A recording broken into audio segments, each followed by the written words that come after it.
புதுவை மலர் கண்காட்சியில் நடைபெற்ற நாய் மற்றும் பூனைகள் கண்காட்சியில் 200க்கும் மேற்பட்ட நாய்கள் மற்றும் பூனைகள் பங்கேற்றன. புதுச்சேரி அரசின் வேளாண் துறை சார்பில் 34வது மலர் மற்றும் காய்கனி கண்காட்சி நேற்று முன்தினம் தொடங்கியது. தாவரவியல் பூங்காவில் நடைபெற்று வரும் கண்காட்சியின் ஒரு பகுதியாக புதுச்சேரி அரசின் கால்நடைத்துறை சார்பில் நாய்கள் மற்றும் பூனைகள் கண்காட்சி நேற்று நடைபெற்றது. இந்த கண்காட்சியில் 20 இனங்களைச் சேர்ந்த 200க்கும் மேற்பட்ட நாய்கள் மற்றும் 3 இனங்களைச் சேர்ந்த 10க்கும் மேற்பட்ட பூனைகள் கலந்து கொண்டன. இதில் காவல்துறையைச் சேர்ந்த 6 நாய்கள் கலந்து கொண்டு சாகசங்களை செய்து காட்டின. இதனை ஏராளமான பொதுமக்கள் ஆர்வத்துடன் கண்டு ரசித்தனர். கண்காட்சியில் தேர்வு செய்யப்பட்ட சிறந்த நாய்கள் மற்றும் பூனைகளுக்கு புதுச்சேரி வேளாண் துறை அமைச்சர் ஜெயக்குமார் பரிசுகளை வழங்கினார். 5 வெரைட்டி ஆஃப் டாக்ஸ் கொண்டு வந்திருக்கோம்.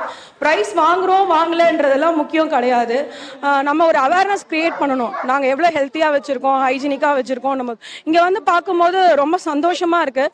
நிறைய வெரைட்டி ஆஃப் டாக்ஸ் கொண்டு வராங்க.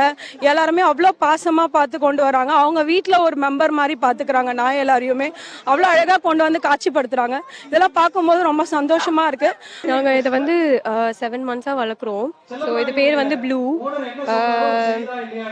எங்கள் வீட்டில் வந்து ஆக்சுவலி நாய் வச்சுருக்கோம். ஸோ பூனை வாங்கி வளர்க்கலாம் அப்படின்னு சொல்லிட்டு இந்த வாட்டி வாங்கி வளர்க்குறோம். ஸோ இதுக்கு பார்த்தீங்கன்னா வெறும் கேட் ஃபுட் மட்டும்தான். அப்படி வச்சு தான் ரொம்ப ஹெல்த்தியாக இருக்குது. ஸோ என் நேம் வந்து திவ்யதர்ஷினி. நாங்கள் வந்து பெட்ஷோக்கு வந்திருக்கோம். ஸோ இவங்க பேர் வந்து மாணிக் பாஷா. இவங்க 5 months old.